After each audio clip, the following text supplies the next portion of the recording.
আসসালামু আলাইকুম guys, welcome back to the new episode of my talk. আজকে সবাই ভালো আছেন আর আলহামদুলিল্লাহ আমি অনেক অনেক অনেক ভালো আছি।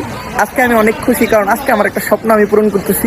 কি স্বপ্ন পূরণ করতেছি একটু পরে জানাইতেছি। তো লাইক কমেন্ট শেয়ার আর সাবস্ক্রাইব করে দেন। আর আমার কি গেমিং এ ব্যাক করা উচিত নাকি কিছু তেমন আছেই, এটা কোনো কমেন্টে জানান কে কে অপেক্ষা করতেছেন।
শুধু শুধু এত টাকা খরচ করার কোনো প্রয়োজন মনে করি না। সাধারণ জীবনযাপন করি, সাধারণভাবে চলাফেরাই ভালো।